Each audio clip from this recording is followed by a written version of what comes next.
Hello guys, ये class 10th का biology का चैप्टर है जिसके तहत हम आपको सिखाएंगे बताएंगे कि हाउ डू ऑर्गेनिज्म रिप्रोड्यूस। इस चैप्टर का बेसिक नोट्स वगैरह बनाएंगे। ये चैप्टर टोटल 4-5 पार्ट्स में ख़त्म होगा, ठीक है। तो सभी 20-20 मिनट के पार्ट्स होंगे। अगर आप इसे ध्यान से देख लेंगे तो बोर्ड के सारे नोट्स बन जाएंगे, साथ में आपके बोर्ड के सारे क्वेश्चन भी इससे बन जाएंगे, एक भी बाहर से नहीं जाएगा। तो सबसे पहले देखते हैं रिप्रोडक्शन का डेफिनेशन क्या होता है। तो जैसा देख सकते हैं यहाँ लिखा हुआ है, it is a method in which offspring produce by their parents. यानी ऑफस्प्रिंग का मतलब होता है बेबी, तो बेबी का फॉर्मेशन होता है उनके पेरेंट्स के थ्रू। It ensures continuity of life on earth. ये अर्थ पे उन अपनी स्पीसीज़ की लाइफ को कंटिन्यूटी बनाए रखने में मदद करता है।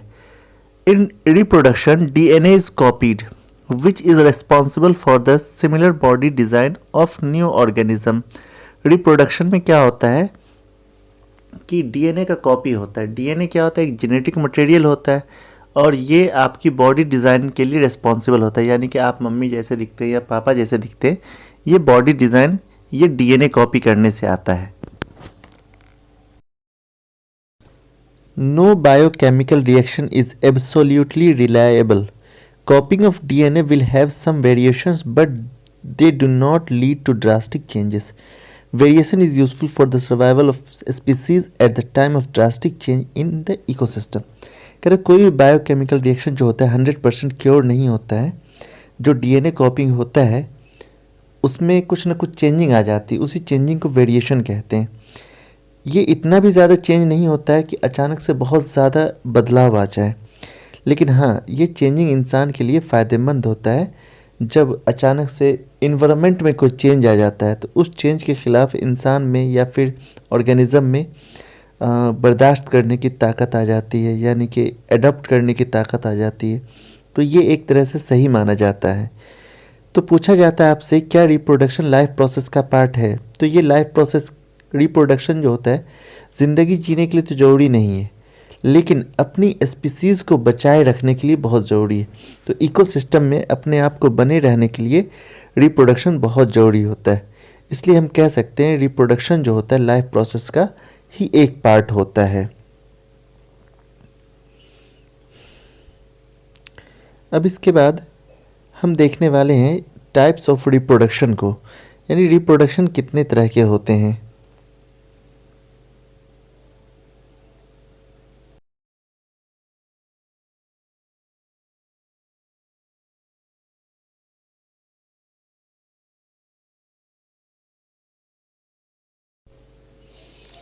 Reproduction is divided into 2 parts. ये मेनली 2 तरह का होता है, एसेक्सुअल मोड ऑफ रिप्रोडक्शन और सेक्सुअल मोड ऑफ रिप्रोडक्शन।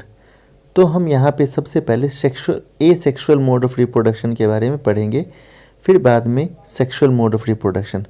तो let's begin asexual mode of reproduction. इस रिप्रोडक्शन में क्या होता है, रिप्रोडक्शन का जो रिप्रोडक्शन होता है बच्चों का अराइज होता है सिंगल पेरेंट से होते हैं। इसमें कोई भी फ्यूज़न नहीं होता है, गैमेट का मेल नहीं होता है। इसके कई सारे एडवांटेज हैं। इसमें एक पेरेंट चाहिए होता है, no need of gamete, gamete की कोई ज़रूरत नहीं है। बहुत कम टाइम में रिप्रोडक्शन बहुत तेज़ी हो जाता है। ऑफस्प्रिंग जो होता है जेनेटिकली कम्प्लीटली लगभग सेम होते हैं। और आप कह सकते हैं कि इसमें एसेक्सुअल मोड ऑफ रिप्रोडक्शन जो होता है ये कई तरह के होते हैं। इसमें जो सबसे पहला है वो आपको पढ़ना fission, fragmentation, regeneration, budding, vegetative propagation, spore formation. तो आइए सबसे पहले स्टार्ट करते हैं फिशन के बारे में। फिजन क्या होता है? तो एसेक्सुअल मोड ऑफ रिप्रोडक्शन में सबसे पहला पार्ट हमको फिजन पढ़ना है। तो fission splitting of unicellular organism into 2 binary. अगर एक ऑर्गेनिज्म 2 में टूटेगा तो उसको कहेंगे बाइनरी फिजन, और 2 से ज़्यादा में टूटेगा तो उसको मल्टीपल फिजन कहते हैं। और जिसमें टूटता है उसको डॉटर सेल कहते हैं, यानी कि फिजन में डिवाइड होता है। बाइनरी फिजन के कुछ एग्जांपल जैसे अमीबा, पैरामीशियम, बैक्टीरिया। कहता है amoeba, when amoeba grows its maximum size then it further gets divided into 2 cells and add a new amoeba. तो जब अमीबा अपने आप में मैक्सिमम साइज़ में हो जाता है तो वो क्या होता है, डिवाइड करता है और एक नया अमीबा को बनाता है। इसमें क्या होता है, अमीबा अपनी आइडेंटिटी को लॉस्ट कर देता है, यानी कि जो पहले से अमीबा होता है वो एग्जिस्ट नहीं करता है, वो अपने आप को, अपनी आइडेंटिटी को लॉस्ट कर देता है और एक नया अमीबा बनता है। जैसा कि आप इस फोटो में देख सकते हैं, पहले एक पेरेंट सेल था और फाइनली ई स्टेप में डॉटर सेल में, 2 डॉटर सेल में वो चेंज कर गया। पहले अमीबा अपने आप का साइज बड़ा करता है, फिर न्यूक्लियस बड़ा करेगा, न्यूक्लियस डिवाइड होगा, फिर साइटोप्लाज्म डिवाइड होता है और फाइनली दोनों अमीबा आपस में सेपरेट हो जाते हैं। ऐसी एक डिजीज़ होता है काला अज़ार, ये लेशमानिया की वजह से होता है, जिसमें भी बाइनरी फिजन पाया जाता है। यहाँ पे लेशमानिया का फोटो बना हुआ है, आप देख सकते हैं यहाँ भी बाइनरी फिजन ही होता है। इसके बाद एक एग्जाम्पल हम देखेंगे मल्टीपल फिजन का। तो आप जैसा जानते हैं मलेरिया आपको एक बीमारी होता है जो मच्छरों के काटने से होता है। तो मलेरिया मेनली प्लाज्मोडियम से होता है जो एक तरह का प्रोटोजोआ है। ये क्या काम करता है, मल्टीपल फिजन होता है इसमें। प्लाज्मोडियम आपकी बॉडी में जाने के बाद आरबीसी को खाना शुरू कर देता है, इसलिए मलेरिया के केस में आपकी बॉडी में आरबीसी की कमी हो जाती है। जैसा कि आप देख सकते हैं यहाँ पे प्लाज्मोडियम का मैंने मल्टीपल फिजन का किस तरह सिस्टम होता है वो मैंने फ़ोटो के थ्रू बनाया है। अब देखते हैं दूसरा asexual mode of reproduction, fragmentation. इसमें एक मल्टी सेलुलर ऑर्गेनिज्म 2 या 2 से ज़्यादा पीसेस में टूट जाता है। इसका सबसे इम्पॉर्टेंट एग्जाम्पल है स्पायरोगायरा जो एक्वाटिक एल्गी होता है। इसको अगर आप देखेंगे जूम करके तो ग्रीन कलर का दिखाई देगा और इसका फर्स्ट फिगर जो है इसमें आपको दिखाया गया स्पायरोगायरा कैसे 3 पार्ट में डिवाइड हो जाता है। इसके अलावा और भी इसके कई एग्जाम्पल्स हो सकते हैं, स्टारफिश, एक्नोडर्म्स, ये सब भी इसके एग्जाम्पल्स हो सकते हैं, लेकिन आपके एग्जाम में मेनली स्पायरोगायरा ही पूछा जाता है। कम्प्लेक्स मल्टीसेलुलर ऑर्गेनिज्म में बहुत सारे सेल्स होते हैं और काफ़ी सेल का डिवीज़न होना बहुत ही मुश्किल होता है, काफ़ी कॉम्प्लेक्स होता है, इसलिए मल्टीसेलुलर ऑर्गेनिज्म में फ्रेगमेंटेशन नहीं होता है। वहाँ पे कॉम्प्लेक्स मल्टीसेलुलर ऑर्गेनिज्म में फ्रेगमेंटेशन नहीं होता, सिर्फ ये सिंपल मल्टीसेलुलर ऑर्गेनिज्म जो होते हैं वहाँ फ्रेगमेंटेशन का प्रोसीजर होता है। इसके बाद कुछ और पार्ट देखेंगे एसेक्सुअल मोड ऑफ रिप्रोडक्शन में, जैसे कि birding. It is a process of reproduction through birds. इसमें बर्ड्स के थ्रू रिप्रोडक्शन होता है। बर्ड्स को आप सिस्ट भी कह सकते हैं।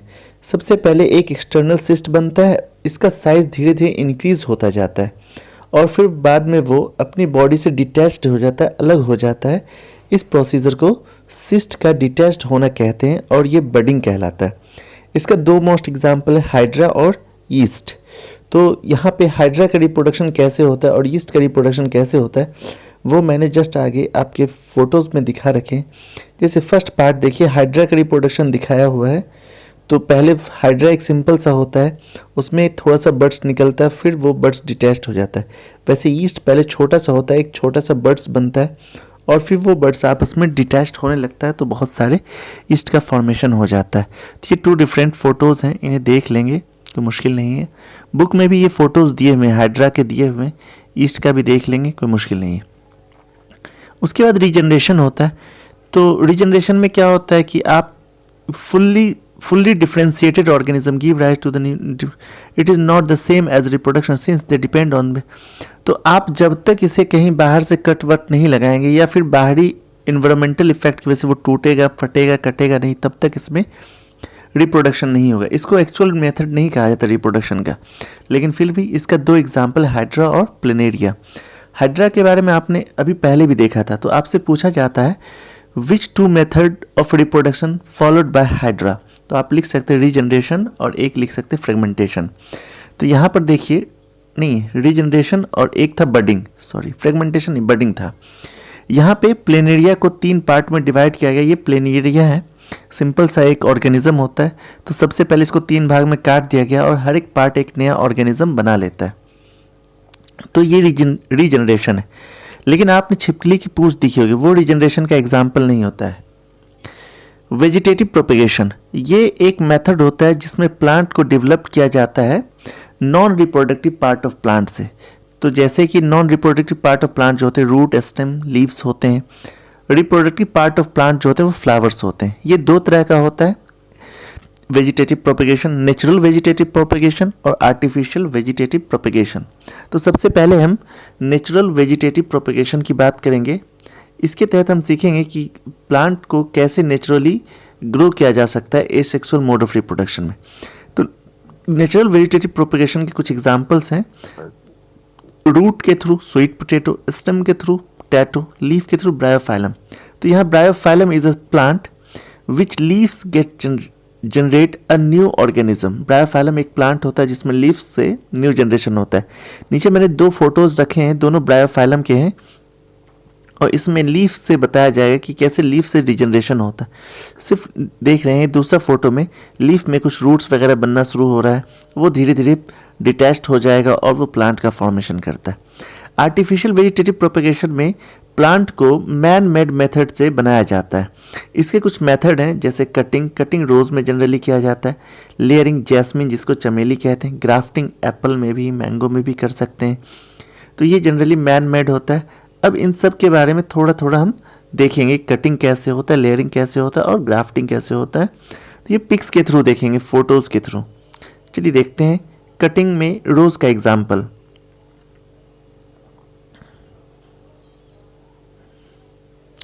तो जैसा देख सकते हैं कटिंग में स्टेम है, एक रोज़ के स्टेम को काट के ज़मीन में लगा दिया गया और उसको फिर से देखते हैं कि एक नया सा रोज़ प्लांट वो बन गया है। तो भैया अगर लेक्चर अच्छा लग रहा है तो लाइक कमेंट शेयर कर दीजिए। ग्राफ्टिंग में क्या करते हैं, पेड़ के किसी पार्ट को काट देते हैं और उसे दोनों पार्ट को ले जाके बैंडिंग कर देते हैं, जोड़ देते हैं और इस तरह से एक नया प्लांट का फॉर्मेशन होता है। ये जनरली यहाँ पे मैंने एप्पल ट्री का करा है, इस तरह से मैंगो ट्री में भी किया जा सकता है। ऐसी लेयरिंग में क्या होता है कि प्लांट के किसी स्टेम को पकड़ के ज़मीन में लगा दिया जाता है और जो पार्ट ज़मीन में जाता है उससे फिर से रूट वगैरह बनना शुरू होता है, बाद में उसको डिटैच कर देंगे काट करके। तो इस तरह से लेयरिंग काम करता है। एसेक्सुअल मोड ऑफ रिप्रोडक्शन में आपको टिश्यू कल्चर पढ़ना है, ये भी आर्टिफिशियल मेथड होता है। इसमें नए प्लांट का रिप्रोडक्शन जो करते हैं, प्लांट के किसी टिश्यू को काट करके उसके ग्रोथ हार्मोन के मीडियम में डाल दिया जाता है और डिफरेंट प्रोसीजर से निकालते हैं, तो उसको कहते हैं टिश्यू कल्चर। न्यू प्लांट बनाने की कोशिश करते हैं। इसके कुछ एडवांटेज हैं। प्लांट का रिप्रोडक्शन एक्सटर्नली होता है, नो नीड ऑफ जर्मिनेशन, इसमें जर्मिनेशन की ज़रूरत नहीं है। Plants can grow in short time, बहुत जल्दी प्लांट का ग्रो किया जा सकता है और इस तरह से जो प्लांट मिलता है वो डिजीज़ फ्री होता है। उस प्लांट में किसी भी तरह का कोई डिजीज़ नहीं पाया जाता है। अब इसके बाद एक last asexual mode of reproduction का बच जाता है और वो है बडिंग। चलिए उसको भी स्पोर फॉर्मेशन, सॉरी बडिंग तो पहले हो गया। Spore formation are small bulbs like structure which are covered by thick wall. तो स्पोर्स जो होते हैं बल्ब की तरह होते हैं जो एक मोटे से वॉल के अंदर कैद होते हैं। फेवरेबल कंडीशन में वो जर्मिनेट करते हैं और रिप्रोड्यूट करते हैं। When spore gets burst its released into air and germinate when it land on soil और फूड। जब स्पोर बर्न्स होता है तो अर्थ पे आ जाता है या फिर फूड पे आ जाता है, तो इस तरह से वो रिप्रोड्यूस करता है। इसका मेन एग्जाम्पल है राइजोपस एंड ब्रेड मोल्ड। तो राइजोपस के बारे में यहाँ मैंने एक फ़ोटो के थ्रू बताया है, जैसा कि आप आगे देख सकते हैं। इसका मेन आपको एग्जाम्पल याद रखना है और इन सब के बारे में पूछा भी जाता है। तो यहाँ राइजोपस देख रहे हैं कि ये छोटा सा था, फिर थोड़ा सा बड़ा हुआ, फिर उसके बाद स्पोर्स फट गए थे। तो इस तरह से वो जैसे ही ज़मीन पर गिरेगा तो एक न्यू राइजोपस का फॉर्मेशन करेगा। तो इस तरह से ये फर्स्ट लेक्चर हमारा ख़त्म होता है। इसमें हमने एसेक्सुअल मोड ऑफ रिप्रोडक्शन को डिस्कस करा। नेक्स्ट लेक्चर में हम फ्लावरिंग प्लांट के बारे में डिस्कस करेंगे। Thank you, see you in the next lecture, bye bye.